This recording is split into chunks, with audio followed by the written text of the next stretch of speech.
নমস্কাৰ, মই প্ৰাণজিৎ ডেকা H8 ইনসাইটলৈ আপোনালোকক স্বাগতম জনাইছোঁ। সাম্প্ৰতিক প্ৰেক্ষাপটত অসমত আঞ্চলিকতাবাদী ৰাজনীতিৰ ভৱিষ্যত কি? বিজেপিৰ নেতৃত্বত অসমত তৃতীয়বাৰৰ বাবে চৰকাৰ গঠন হোৱাৰ পাছত স্বাভাৱিকতে এই প্ৰশ্ন উত্থাপিত হৈছে। বিগত 4টা দশকত অসম গণ পৰিষদ ক্ৰমাৎ নিশকতীয়া হৈ পৰিছে। 1985 চনত 62খন আসনত জয়ী হোৱা অগপই এতিয়া কোনোমতে 9খন বা 10খন আসনত জয়ী হয়। নাগৰিকত্ব সংশোধনী আইনৰ বিৰোধিতাত হোৱা আন্দোলনৰ পটভূমিত গঠন হোৱা অসম জাতীয় পৰিষদে 2021 চনৰ পৰা নিৰ্বাচনত প্ৰতিদ্বন্দ্বিতা কৰিছে যদিও সফল হ'ব পৰা নাই। সেইদৰে অখিল গগৈৰ ৰাইজৰ দলো সীমিত পৰিসৰতে আবদ্ধ হৈ থাকিবলগীয়া হৈছে। আমি যদি কিছু পৰিসংখ্যালৈ চাওঁ তেন্তে দেখিম যে অসমত আঞ্চলিকতাবাদী ৰাজনীতিৰ ধ্বজাবাহী অসম গণ পৰিষদ দল দুবাৰকৈ ক্ষমতা দখল কৰিছিল যদিও কোনোবাৰেই একক সংখ্যাগৰিষ্ঠতা অৰ্জন কৰিব পৰা নাছিল। 1985 চনৰ দলটোৰ সপক্ষে থকা প্ৰবল ঢৌৰ সময়তো অগপই আসন পাইছিল 62খন। 1991 চনত ক্ষমতাচ্যুত হোৱা অগপই মাত্ৰ 19খন আসনতহে জয়ী হৈছিল। 1996 চনত পুনৰ ক্ষমতা দখল কৰা অগপই জয়ী হৈছিল 59খন আসনত। 2001 চনৰ পৰা অগপৰ যি বিপৰ্যয় আৰম্ভ হৈছে তাৰ পৰা দলটোৱে নিস্তাৰ পোৱা নাই। ভাৰতবৰ্ষৰ দৰে এখন বিশাল তথা বৈচিত্ৰ্যময় দেশৰ যুক্তৰাষ্ট্ৰীয় শাসন ব্যৱস্থাৰ স্বাৰ্থতে আঞ্চলিকতাবাদত বিশ্বাসী ৰাজনৈতিক দলবোৰৰ প্ৰয়োজনীয়তা সৰ্বাধিক। সমবিকাশ আৰু সম উন্নয়নৰ বাবে কেন্দ্ৰক হেঁচা দিয়াৰ ক্ষেত্ৰতো আঞ্চলিক দলবোৰৰ গুৰুত্ব অনস্বীকাৰ্য। কিন্তু অসমত প্ৰধান আঞ্চলিক দলটোৱে নিজস্বতা পৰিত্যাগ কৰি ৰাষ্ট্ৰীয় দলৰ শৰণাপন্ন হ'ল আৰু ইয়াৰ পৰিণতি কি হ'ল সেয়া সকলোৱে দেখিছে। এইবাৰ অগপই জয়লাভ কৰিছে 10খন আসনত। দলটোৱে 26খন আসনত প্ৰতিদ্বন্দ্বিতা কৰিছিল। অগপৰ 26জন প্ৰাৰ্থীৰ ভিতৰত 10জন প্ৰাৰ্থীৰ আমানতৰ ধন বাজেয়াপ্ত হৈছে। অগপ প্ৰাৰ্থীসকলে সৰ্বমুঠ ভোট পাইছে 14,02,832টা। শতাংশ হিচাপত অগপৰ ভোট শ্বেয়াৰ হৈছে 6.48%। 2016 চনত বিজেপিৰ সৈতে আনুষ্ঠানিক মিত্ৰতা কৰাৰ পাছত অগপৰ ভোট শ্বেয়াৰ ক্ৰমাগতভাৱে কমি আহিছে। 2016 চনত অগপৰ ভোট শ্বেয়াৰ আছিল 8.14%। 2021 চনত আছিলে 7.91% আৰু এইবাৰ ভোট শ্বেয়াৰ হ্ৰাস পাই 6.46% হৈছেগৈ। স্পষ্টত ৰাইজে অগপক প্ৰত্যাখ্যান কৰিছে। সেইদৰে লুৰিণজ্যোতি গগৈয়ে নেতৃত্ব দিয়া অসম জাতীয় পৰিষদকো ৰাইজে আস্থাত লোৱা নাই। এইবাৰ 10টা সমষ্টিত প্ৰাৰ্থিত্ব থিয় কৰোৱা অজাপই 10টাতে পৰাজিত হৈছে। ভোট শ্বেয়াৰ হৈছে 2.52%। 2021 চনত অজাপৰ ভোট শ্বেয়াৰ আছিল 3.66%। সেইদৰে ৰাইজৰ দলে 13টা সমষ্টিত প্ৰাৰ্থিত্ব দি মাত্ৰ 2টাতহে জয়লাভ কৰিবলৈ সক্ষম হৈছে। অৱশ্যে BTADত বিজেপি দলে আগ্ৰাসী ৰাজনীতি অব্যাহত ৰাখিছে যদিও বড়ো আঞ্চলিকতাবাদ এই পৰ্যন্ত বাহাল আছে। 2021 চনত UPPL সফল হৈছিল। এইবাৰ আকৌ BPFে 10খন আসনত জয়লাভ কৰিছে। এনে পৰিস্থিতিত অসমত আঞ্চলিকতাবাদী ৰাজনীতিৰ ভৱিষ্যত সম্পৰ্কে আলোচনাৰ বাবে আমি আজি সংযুক্ত হৈছোঁ এগৰাকী নতুন প্ৰজন্মৰ চিন্তাশীল যুৱকৰ সৈতে। তেওঁ এগৰাকী সুবক্তা হিচাপেও পৰিচিত। তেওঁ ৰাজনীতি বিজ্ঞানৰ ছাত্ৰ, গুৱাহাটী বিশ্ববিদ্যালয়ত গৱেষণা কৰি আছে আৰু স্বৰূপাৰ্থতে জেন জিৰ এজন প্ৰতিনিধি। আমি এই মুহূৰ্তত সংযুক্ত হৈছোঁ ত্ৰিদীপ ভাগৱতীৰ সৈতে। ত্ৰিদীপ, তোমাক আমাৰ অনুষ্ঠানলৈ আদৰণি জনাইছোঁ। তোমাক পোনপটীয়াকৈ সুধিব খুজিছোঁ, অসমত আঞ্চলিকতাবাদী ৰাজনীতিৰ এতিয়াও প্ৰয়োজন আছেনে? প্ৰথম কথাটো হৈছে যে অসমত আঞ্চলিকতাবাদী ৰাজনীতিৰ সদায় প্ৰয়োজন আছে। অসমত আঞ্চলিকতাবাদী ৰাজনীতিৰ যিকেইটা সম্পৰীক্ষা হৈছে সেই সম্পৰীক্ষা কেইটা বিফল হ'ব পাৰে, কিন্তু অসমৰ যিটো জাতীয় জীৱন সেই জাতীয় জীৱনটোক একত্ৰিতভাৱে সমন্বিতভাৱে আগুৱাই নিয়াৰ বাবে আঞ্চলিকতাবাদী ৰাজনীতিৰ প্ৰয়োজন আছে আৰু সেই কথা সময়ে সময়ে প্ৰমাণ হৈ আহিছে। মূল মূল বিষয়টো হৈছে এই নিৰ্বাচনটোতো আমি দেখিছো যে অসমৰ যিকেইটা আমি আঞ্চলিকতাবাদী শক্তি বুলি ক'ব পাৰো, অসম গণ পৰিষদক যদি মই তাতো ধৰি লওঁ, অসম গণ পৰিষদৰো এখন আসন বৃদ্ধি হৈছে আৰু তেওঁলোকৰো সামগ্ৰিকভাৱে অসমৰ নিৰ্বাচনী ৰাজনীতিত এসময়ত তেওঁলোক বিগ ব্ৰাদাৰ আছিল। আজি সেই মিত্ৰজোঁটটোত তেওঁলোক এই ধৰণৰ পৰ্যায় এটালৈ গুচি গৈছে যে তেওঁলোকে কোনো ধৰণৰ মূল সিদ্ধান্তসমূহ নিয়ন্ত্ৰণ কৰিব পৰা নাই। আন দুটা আঞ্চলিক ৰাজনৈতিক দল, ৰাইজৰ দল আৰু অসম জাতীয় পৰিষদ, ৰাইজৰ দলৰ যদিও এখন আসন বৃদ্ধি হৈছে, অসম জাতীয় পৰিষদৰ আমি 2021-ৰ ফলাফলটোৱে আকৌ দেখিছো। বড়োভূমিৰ ৰাজনৈতিক দল দুটা, তাত যদিও BPF-ৰ আমি বৃদ্ধি দেখিছো, কিন্তু UPPL-ৰ এটা সাংঘাতিক ধৰণৰ সংকট আহিছে। গতিকে এই যিটো প্ৰেক্ষাপট, এই প্ৰেক্ষাপটটোৱে নিৰ্বাচনী ৰাজনীতিৰ হিচাপত আমাৰ সন্মুখত এনেকুৱা এখন ছবি স্পষ্ট কৰে যে অসমত আঞ্চলিকতাবাদী ৰাজনীতিৰ মৃত্যু ঘটিছে নেকি। কিন্তু মই ক'ব খোজো যে অসমৰ এই যিটো আঞ্চলিকতাবাদী ৰাজনীতিৰ যিটো স্পেচ, সেই স্পেচটো সদায় একেধৰণে আছে। আপোনাৰ নিশ্চয় মনত আছে 2021 চনত 16 ডিচেম্বৰ তাৰিখে যেতিয়া শিৱসাগৰৰ যুৱদল প্ৰেক্ষাগৃহত অসম জাতীয় পৰিষদৰ জন্ম হৈছিল, সেই সভাত অসমৰ এগৰাকী বৰেণ্য অসমীয়া হোমেন বৰগোহাঁই ছাৰৰ সৈতে মোক তেওঁলোকে বক্তৃতা দিবলৈ মাতিছিল। মই আজি এই কথা অনুভৱ কৰো, সেই সময়ত মই যিকেইটা কথা কৈছিলো, সেই কথাকেইটাৰ প্ৰয়োজন আজি অসমৰ আঞ্চলিকতাবাদী শিবিৰটোৱে বুজি পোৱাটো আৰু বেছি দৰকাৰী হৈছে। কাৰণ মই আপোনাক একেবাৰে পোনপটীয়াকৈ এই শব্দবোৰ আগতে অসমৰ ৰাজনীতিত আমি ব্যৱহাৰ কৰা নাছিলো এই ডিস্কোৰ্চটোত, কিন্তু এতিয়া আমি ক'ব পাৰো ডিলিমিটেশ্যনৰ গোটেই প্ৰক্ৰিয়াটোৰ পাছত ডিলিমিটেশ্যন এটা যিটোক আমি এটা ক'ব পাৰো যে ভাৰতীয় জনতা পাৰ্টীৰ এটা টাৰ্গেটেড কাম আছিল, এটা কেলকুলেটিভ মুভ আছিল। তাৰ পাছত অসমৰ যিটো এতিয়া জনগাঁথনিৰ বিন্যাস হৈছে, সেই বিন্যাসটো এইবাৰ ফলাফলটো স্পষ্ট। আগতে আপুনি যিকোনো তিনিটা সমষ্টি, মই আপোনাক তিনিটা সমষ্টি ধুবুৰী, গৌৰীপুৰ আৰু গোলকগঞ্জটো আপুনি পুৰণা মেপখন আৰু এতিয়াৰ মেপখন উলিয়াই চাওক, স্পষ্ট হৈ যায় কিদৰে ভাৰতীয় জাতীয় কংগ্ৰেছক যিদৰে তেওঁলোকে কেৱল সংখ্যালঘু শব্দটো ব্যৱহাৰ নকৰি মিয়া শব্দটো তেওঁলোকে ব্যৱহাৰ কৰে, মিয়াৰ দল হিচাপে যিদৰে প্ৰতিষ্ঠা কৰিব বিচাৰিলে, আৰু সেই নেৰেটিভটো কংগ্ৰেছে যিদৰে বাধা দিয়াত ব্যৰ্থ হ'ল, যাৰ বাবে এইবাৰ ফলাফলে স্পষ্ট কৰিছে যে 13জন হিন্দু বিধায়ক থকা কংগ্ৰেছৰ আজি এজন হিন্দু বিধায়ক আছে। আৰু মই ভাবো যে 2031-ৰ যিটো নিৰ্বাচন, এই 5 বছৰ আমি যিখন বিধানসভা দেখিম, এই বিধানসভাখনক ভাৰতীয় জনতা পাৰ্টীৰ গোটেই নেৰেটিভ বিল্ডিঙৰ কামটোৱে এইদৰে ব্যৱহাৰ কৰিব যে কংগ্ৰেছক সেই এটা জেগাত সীমাবদ্ধ কৰাৰ বাবে, AUDF-ৰ যিটো স্পেচ, এই স্পেচটোত সীমাবদ্ধ কৰাৰ বাবে তেওঁলোকে কাম কৰিব।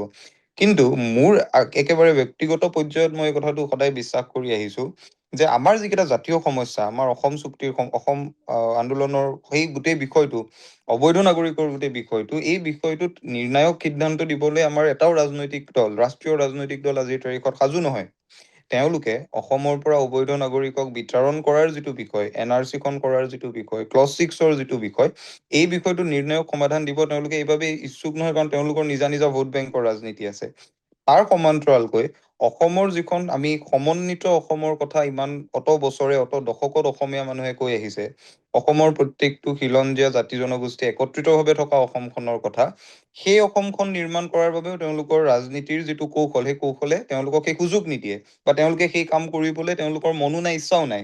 আৰু 3 নম্বৰ যিটো আটাইতকৈ গুৰুত্বপূৰ্ণ কথা, অসমৰ যিটো অৰ্থনৈতিক জাতীয়তাবাদৰ ধাৰা, বহু সময়ত আমি অম্বিকাগিৰি ৰায়চৌধুৰীৰ কথা পাতো, কিন্তু অম্বিকাগিৰি ৰায়চৌধুৰীয়ে যিদৰে ৰাজনৈতিক জাতীয়তাবাদৰ সূচনা কৰিছিল, সমান্তৰালকৈ নিজেই অৰ্থনৈতিক জাতীয়তাবাদৰ সূচনা কৰিছিল। সেই অৰ্থনৈতিক জাতীয়তাবাদৰ ধাৰাটো আগুৱাই নিয়াৰ বাবে মই ভাবো আঞ্চলিকতাবাদী ৰাজনীতিয়ে নতুনকৈ আত্মপ্ৰকাশ কৰিব লাগে।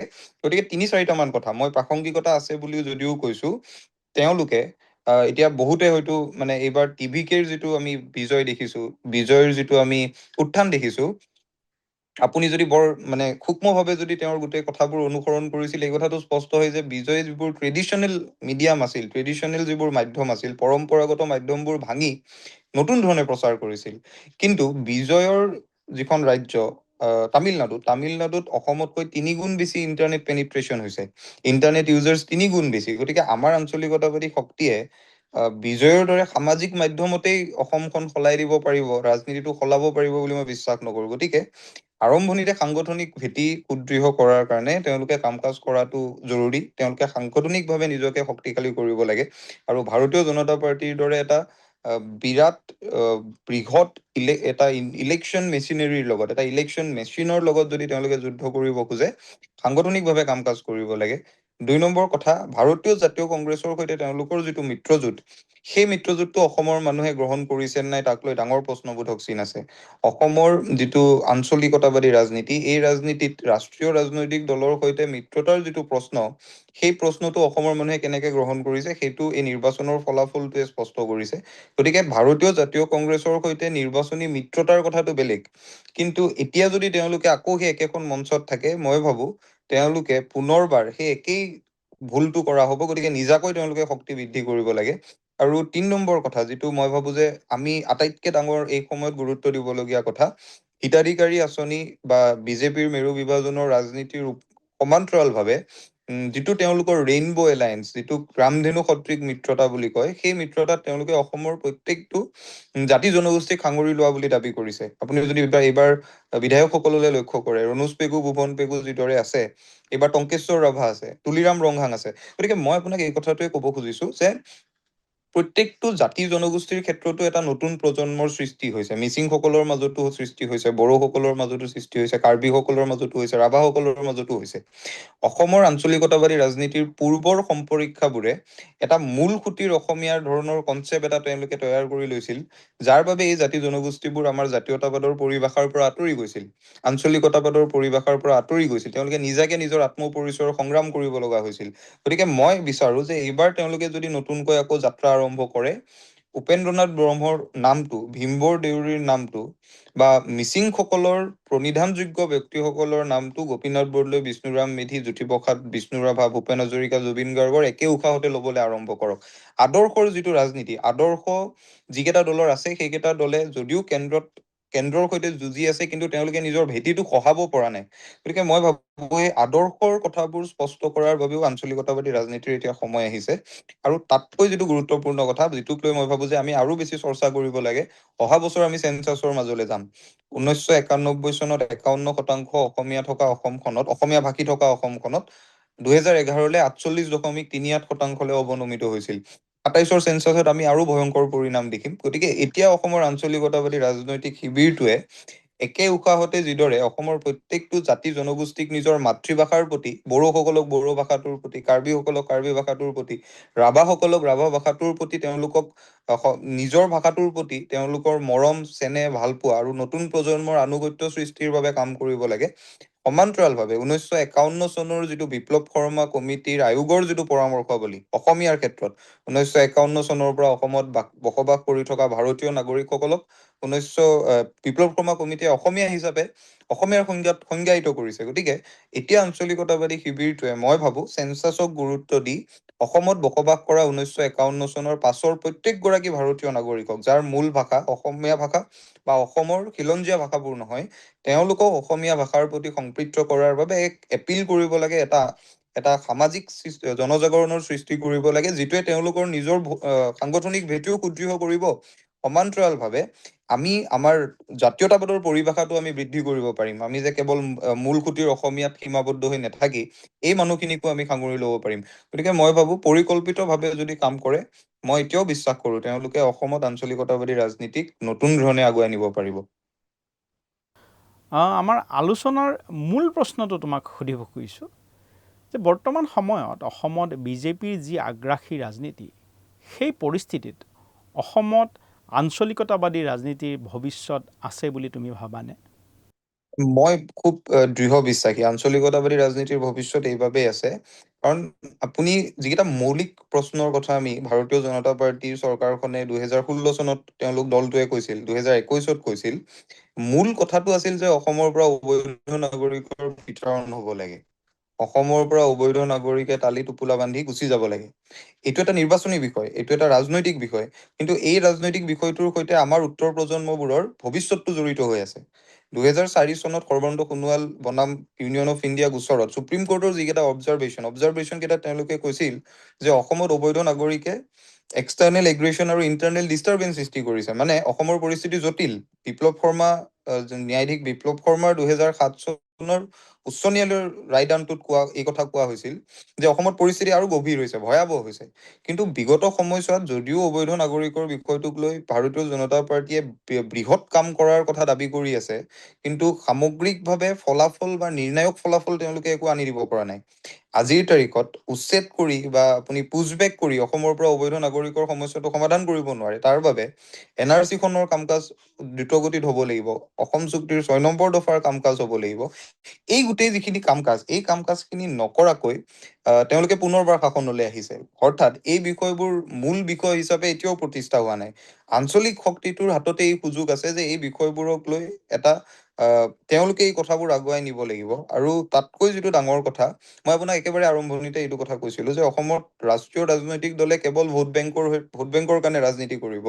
তেওঁলোকৰ বাবে অসমৰ 14খন আসনৰ যিটো মূল্য, সেই মূল্যটো উত্তৰ প্ৰদেশৰ 80খন আসনৰ সমান নহয়।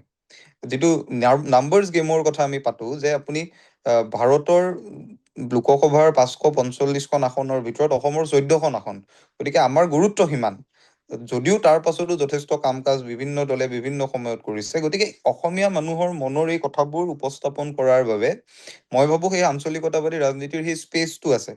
কিন্তু সমস্যাটো হৈছে আপুনি যিদৰে উল্লেখ কৰিছে বা ময়ো যিদৰে কৈছো, এটা সাংগঠনিক মেচিনাৰীৰ লগত যুঁজাৰ বাবে সাংগঠনিক মেচিনাৰী তৈয়াৰ কৰিব লাগিব। এটা সুস্পষ্ট নেৰেটিভ লাগিব, এখন অৰ্থনৈতিক কৰ্মসূচী লাগিব, সমান্তৰালভাৱে নিজৰ আদৰ্শবোৰ স্পষ্ট কৰিব লাগিব। আৰু মানে গোপীনাথ বৰদলৈ, বিষ্ণুৰাম মেধিৰ দৰে তেওঁলোকে যিদৰে অবৈধ নাগৰিকৰ সৈতে যুঁজিছিল, কেন্দ্ৰীয় নেতৃত্বৰ বিপক্ষে গৈ যুঁজিছিল, সেই একেধৰণৰ সৎসাহসটো আমি আজিৰ তাৰিখত অসমৰ মুখ্যমন্ত্ৰী গৰাকীৰ গাত নেদেখো। তেওঁতো কাখনৰ পৰা আমাক আঁতৰাব পৰা নাই। গতিকে মই ভাবো সেই যিসকল আমাৰ জাতিটোৰ প্ৰাতস্মৰণীয় ব্যক্তি, প্ৰত্যেকটো বিষয়ত তেওঁলোকক আদৰ্শ হিচাপে সন্মুখত ৰাখি মই ভাবো যে সেই সুযোগটো আছে। আৰু মই এই কথা ক'ব খোজা নাই যে তামিলনাডুত যিদৰে তেওঁলোকে TVKৰ বিজয় হৈছে, সেইটোক লৈ মই বৰ বৃহৎ কিবা আশাবাদ মোৰ মনত নাই যে তেনেকুৱা কথা এটা অসমত 5 বছৰতেই হ'ব। কিন্তু সেই যিটো এটা বাট, নতুন প্ৰজন্মৰ ল'ৰা ছোৱালীখিনিয়ে তাত কিন্তু আদৰি লৈছে তেওঁলোকক। মানে আমি অসমত যিটো কথা বাৰে বাৰে এই নিৰ্বাচনটোত শুনিলো যে জেনজি শব্দটো খুব ব্যৱহাৰ কৰা হ'ল, কিন্তু আপুনি যদি বিজয়ৰ গোটেই ভোটিং পাৰ্চেন্টেজটো চাই, তাত 39%, 18ৰ পৰা 40% মানুহে সেই দলটোক ভোট দিছে। গতিকে তেওঁলোকে যিদৰে তেওঁলোকৰ পূৰ্বৰ সেই দ্ৰাবিড়িয়ান আইডিঅলজিৰ কথা ক'লে, সমান্তৰালভাৱে নতুন প্ৰজন্মক এখন নতুন ধৰণৰ ছবি দেখুৱাব পাৰিলে। গতিকে এই কথাবোৰ যদি সংপৃক্ত কৰে, মই নেভাবো যে ভৱিষ্যত নাই, ভৱিষ্যত নিশ্চয়কৈ আছে। কেৱল নিৰ্বাচনী ৰাজনীতিৰ এই গোটেই দৌৰটোত তেওঁলোকে নিজৰ স্পেচটো নিজে তৈয়াৰ কৰিব লাগিব। আনৰ স্পেচত গৈ যুদ্ধ কৰি থাকিলে, আনৰ স্পেচত গৈ যুঁজ কৰি থাকিলে আঞ্চলিকতাবাদী ৰাজনীতিৰ স্পেচটো তেওঁলোকে কিন্তু হেৰুৱাই পেলাব। আৰু মই ভাবো তেতিয়াহে ভৱিষ্যত অন্ধকাৰ হ'ব। ধন্যবাদ ত্ৰিদীপ, তুমি যথেষ্ট স্পষ্টকৈ যুক্তিপূৰ্ণভাৱে কথাখিনি ক'লা। আঞ্চলিকতাবাদত এতিয়াও আস্থা ৰখা আৰু আঞ্চলিকতাবাদী ৰাজনীতি কৰি থকা সকলে এই কথাবোৰ অনুধাৱন কৰিব পৰা উচিত। তোমাক পুনৰবাৰ ধন্যবাদ জনাইছোঁ। নমস্কাৰ।